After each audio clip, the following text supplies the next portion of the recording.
suka berandai-andai seandainya kalau papa ada di sini, kalau aku tahu umurnya papa cuma sampai segitu, mungkin aku nggak akan lakuin hal itu. Aku nggak bikin papa sakit hati.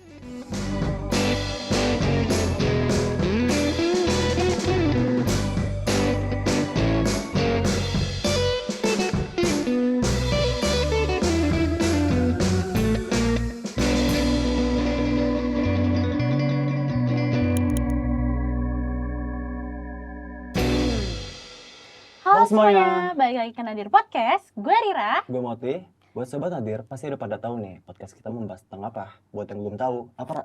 Jelasin Oke, dong. jadi kita akan mendengar mobil poin, kesepian, dan pengalaman para narasumber untuk mereka melewati masa-masa tersebut. Yes. Nah, Ra, lagi-lagi kali ini kita kedatangan tamu yang jauh banget nih ya. Jauh banget.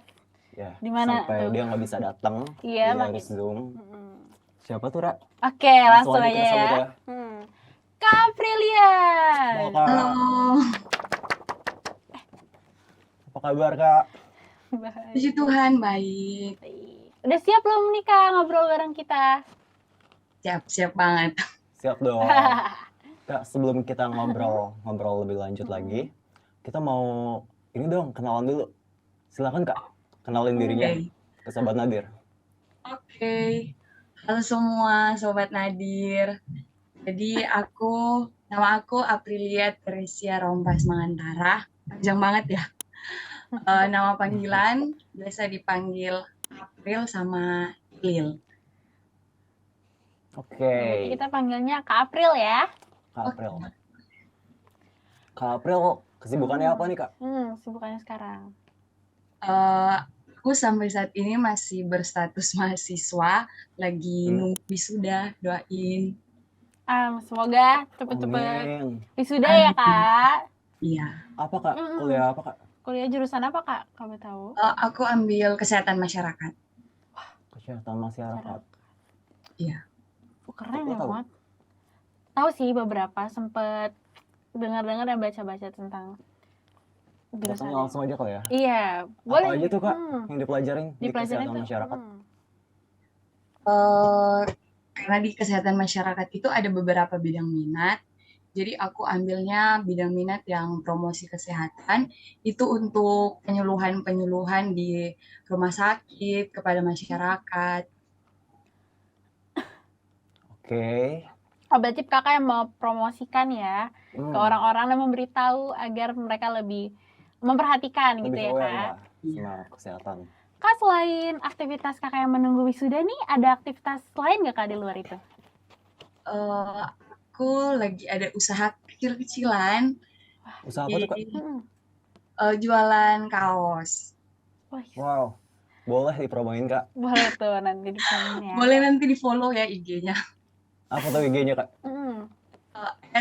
@1010 punya. Oke, nanti ada di sini ya. Terima kasih. Kak, selain itu apa lagi Kak? Selain dari lagi jualan nih, aktivitasnya kakak di luar apa lagi? Cuman itu sih. Oh iya, aku tuh boleh nggak sih tanya sedikit nih tentang kenapa kakak bisa tertarik ke masuk jurusan yang kakak lagi tekunin nih? Sekarang. Sebenarnya aku mau ngambil yang kedokteran, cuman waktu itu lagi ada sesuatu dan lain hal sampai mama aku bilang ambil kesehatan masyarakat aja. Oke. Apa tuh Kak sesuatu dan lain hal? Boleh diceritain?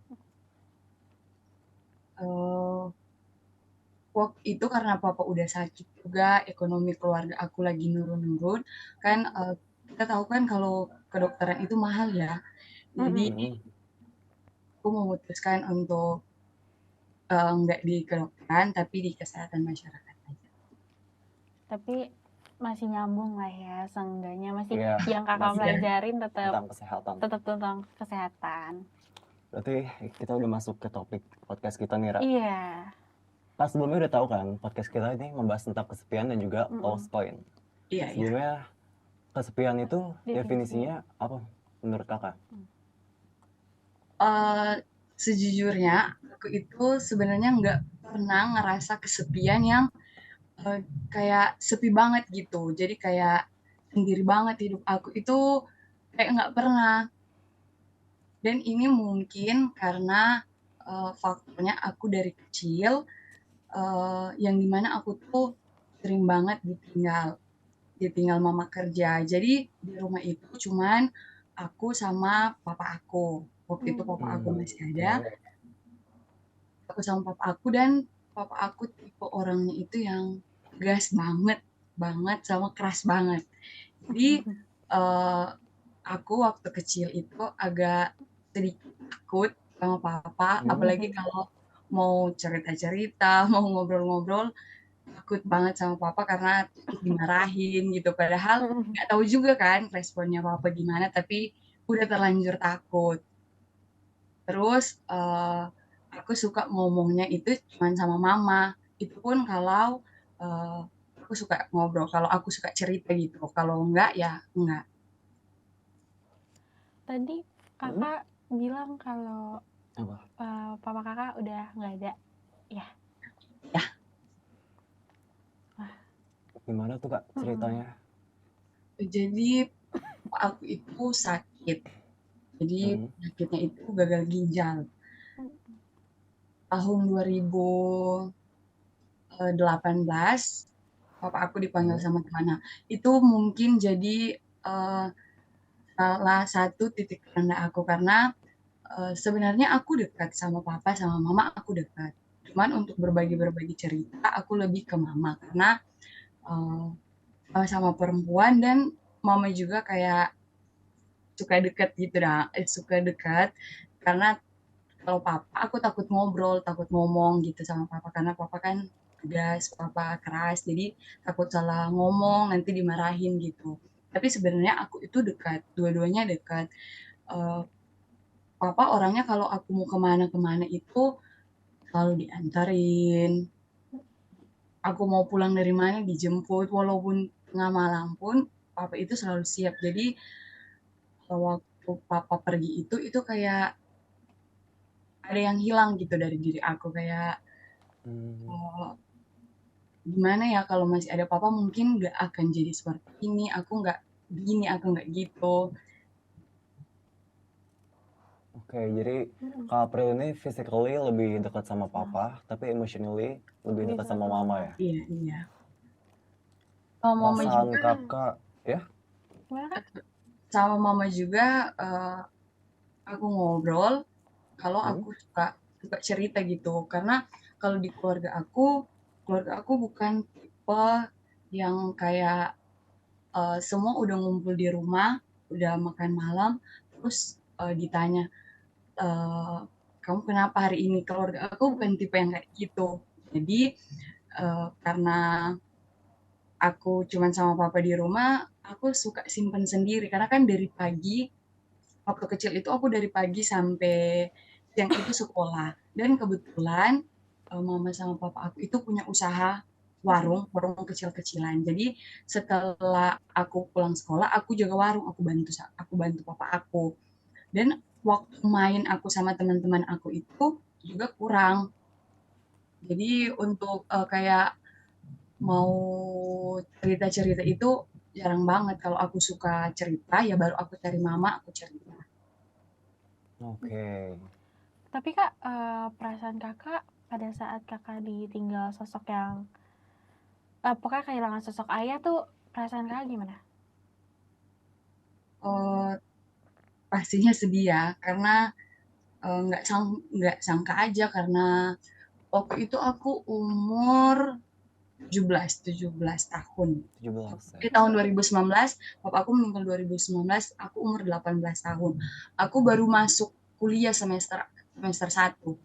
Jadi eh, berasa banget sedihnya karena biasanya yang antar-antar aku ke kampus itu papa aku, terus sekarang harus pesan online ojol. Jadi kayak ada yang hilang dari aku gitu Kerasa banget ya perubahannya setelah banget. nggak ada sosok ayah. Apa banget saja ya. tuh yang kakak pikirin waktu itu awal-awalnya? Eh, Waktu itu sebenarnya karena aku ngelihat proses papa sakit, di mana papa mau berusaha sembuh juga, aku juga waktu itu mikirnya kayaknya udah deh, soalnya papa itu udah berjuang banget gitu. Hmm. Aku lihat sendiri papa di rumah sakit gimana gitu. Jadi eh, aku mengikhlaskan karena ini memang yang terbaik karena papa juga udah sakit banget, ngelihatnya juga sakit di cucuk ke di mana-mana, jadi kayak sakit banget lihatnya, jadi nggak apa-apa gitu. Maksudnya itu yang terbaik yang Tuhan kasih untuk aku, buat papa aku sama keluarga aku. Kalau caranya Cara kakak ngebiasain biasain diri diri gitu tanpa sosok ayah. awal-awalnya gimana Eh, tuh kak? Mungkin itu juga karena faktor aku dari kecil aku biasanya cuman kalau ada perlu baru cari papa atau cari mama gitu, lalu cari teman-teman. Jadi kalau waktu semenjak papa meninggal itu, aku berusaha buat aku bisa karena yang aku pikirin orang yang tinggal hidup itu tetap harus berjalan, harus jalani apapun yang akan terjadi kan. Jadi aku berusaha, aku coba karena bukan cuma aku aja yang merasa kehilangan, tapi ada mama aku, ada oma aku, ada adik aku, dan di sini kita saling menguatkan. Tapi kakak ada nggak sih rasa rindu sama ayah kakak? Oh, selalu ber selalu aku selalu rindu sama papa aku karena uh, ada beberapa hal juga yang aku sesali waktu papa masih ada itu. Jadi kayak kenapa sih waktu dulu itu nggak gini, kenapa dulu nggak dengerin papa gitu. Jadi suka berandai-andai seandainya kalau papa ada di sini, kalau aku tahu umurnya papa cuma sampai segitu, mungkin aku nggak akan lakuin hal itu, aku nggak bikin papa sakit hati, atau aku mau sayang papa banget gitu. Jadi ada banyak juga penyesalan ya Iya. karena kejadian itu. Apa yang mau disampaikan buat papa? Mungkin kan pasti bisa dengar lah apa yang mau disampaikan buat papa. Yang belum tersampaikan Yang belum hingga saat ini. tersampaikan. Mau oh, Gak apa-apa papa, kak. hmm,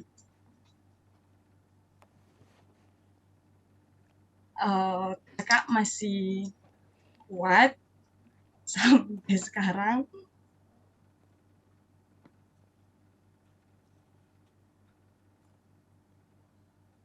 Kakak harap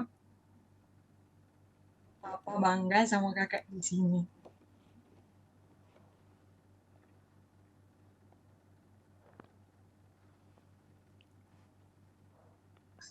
Maaf ya. Gak apa-apa kak.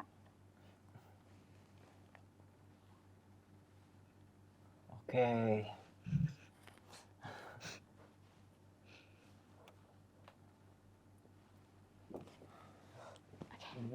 Sudah. Udah. Ya pasti papa bakal udah bangga lah. sama Selalu kakak. bangga. Ada nggak sih dampak Oh, ya. positif atau dampak negatif dari kejadian Dari dari setelah ditinggal sama papa? sejak April kehilangan apa? Nah, kalau untuk dampak positifnya aku rasa aku kayak uh, lebih kuat, lebih apa-apanya itu sendiri karena kan waktu masih ada papa, aku apa-apa nelpon papa, papa gini, papa gitu, jemput aku di sini. Tapi semenjak ada papa, aku jadi lebih mandiri lagi, uh, lebih kuat, kayak lebih nggak apa-apa sebenarnya kalau orang yang kita sayang itu ninggalin kita, kita tetap harus melanjutkan hidup kita, karena ada banyak yang harus kita lakukan yang kita lakukan itu buat memanusiakan orang lain. Oke, jadi banyak juga ya dampak positifnya. Iya. Tapi nggak ada dampak negatifnya buat kakak? Dampak negatifnya kayak udah nggak bisa rasa sayangnya papa kan. Jadi karena rasa sayangnya papa itu ke aku aku udah nggak bisa dapat karena papa udah nggak ada. Kalaupun mau cari di orang lain, kalau ada biasanya di TikTok gitu. Di TikTok biasanya ada yang bilang kalau sosok pacar itu nggak bisa gantiin sosok ayah. Itu benar banget, benar sekali. Itu emang benar, karena emang nggak bisa kalau kita mau cari sosok ayah itu ya ke ayah kita. Kalau untuk ke orang lain itu nggak bisa, kita nggak bisa. Kalau aku mau nanya nih Kak, di saat kakak tiba-tiba kepikiran papa gitu, terus juga ngerasa butuh afeksi dari papa, itu cara kakak buat ngedistract pikiran kakak gimana? Aku nangis, aku nggak tahu ya, aku itu orangnya hatinya kecil banget, jadi gampang baperan, jadi apa-apa suka cepet nangis. Jadi kalau misalnya rindu sama papa, aku suka lihat foto-fotonya papa karena ada di handphone aku. Kalau nggak bisa nangis, aku harus nangis supaya aku lega gitu. Jadi langsung cari lagu yang memang mengingatkan papa gitu. Ya, itu galau. Jadi sensitif banget ya kakak orangnya. Perasaannya. Iya. Tapi kakak dengan kehilangan sosok ayah, kakak udah bernamai sama diri kakak sendiri dan masa lalu? Apa udah bisa nerima itu semua? Sudah menerima apa atau belum? Gimana keadaannya sekarang ini? Sejujurnya aku masih belajar. Aku masih belajar karena aku juga anak yang paling tua. Aku ngerasa yang jadi tanggung jawab papa aku itu berpindah ke aku. Sebenarnya bukan hal yang seperti itu ya. Jadi cuman aku mikir apa yang jadi tanggung jawab papa aku itu jadi berpindah ke aku. Jadi kayak karena sekarang aku belum bisa ganti apa-apa, belum bisa bayar semua yang dikasih mama, belum bikin senang keluarga aku. Jadi aku coba untuk belajar. Aku belajar untuk nerima semua itu. Oke.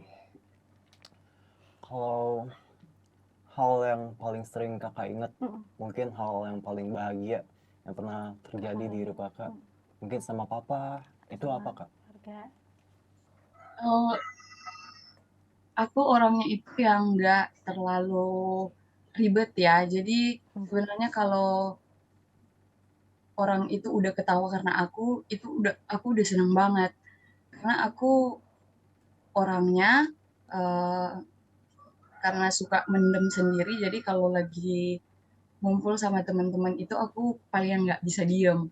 Pokoknya aku mau saat kita ngumpul itu kita nggak boleh diem-dieman. Sampai aku bersyukur banget punya teman-teman, punya sahabat-sahabat yang kali aku ajak ketemu, tiap kali kita ngumpul, tiap kali aku cerita, mereka itu nggak pegang handphone.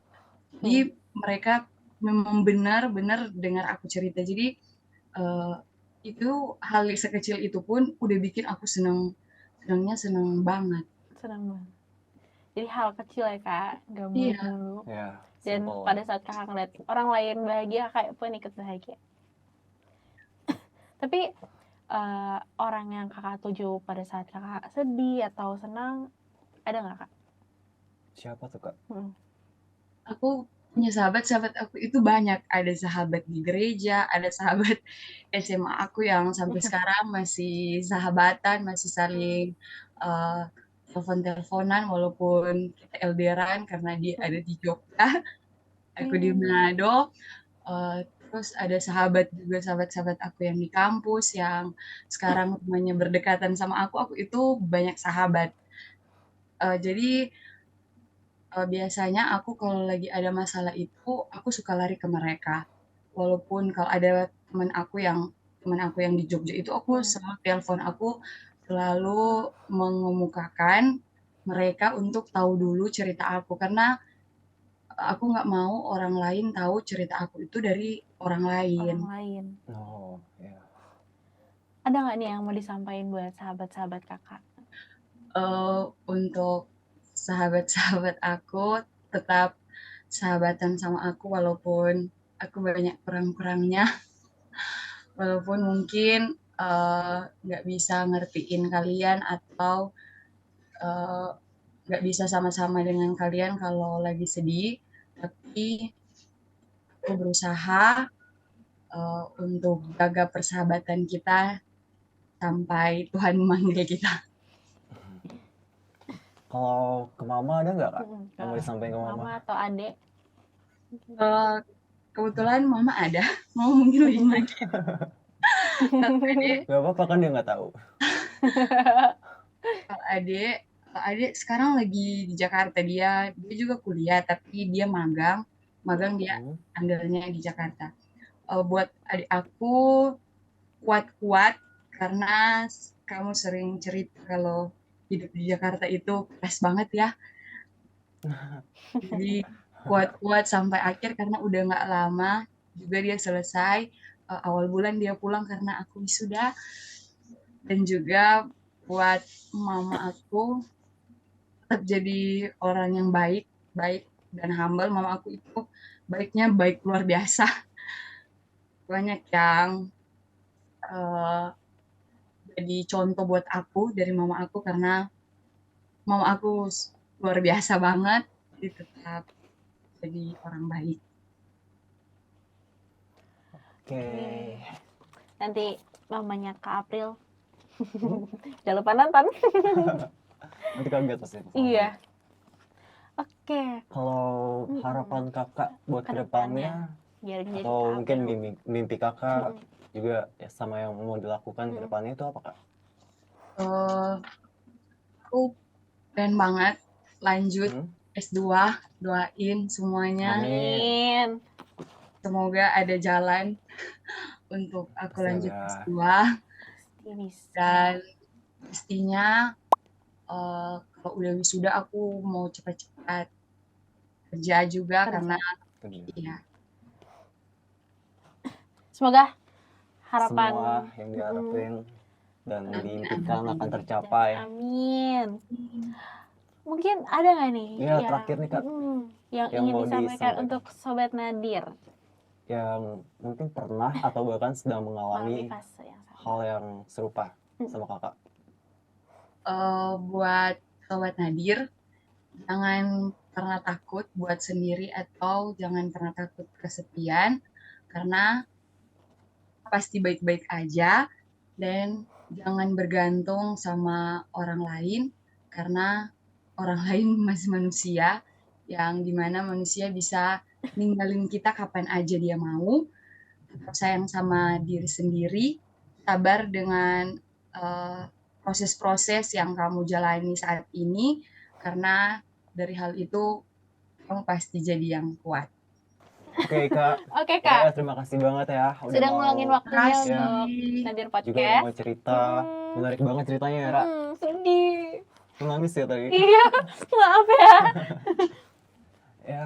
Semoga Sobat Nadir yang ada dimanapun, yang mungkin lagi ada di fase ini juga bisa terinspirasi dan memotivasi dirinya dari cerita Kak April tadi. Oke, kita udah sampai di penghujung acara nih. Oke sih, segitu aja ya Kak. Semoga harapan yang sudah Kakak ucapkan tadi bisa kejadian dan bisa menjadi lebih baik lagi. Oke Sobat Nadir, episode kali ini sudah selesai. Semoga bisa bermanfaat. Gue Rira. Gue Moti. Jangan lupa buat like, comment, share, subscribe, dan juga apa? Nyalain lonceng biar gak ketinggalan episode selanjutnya. Yes. See you! See you!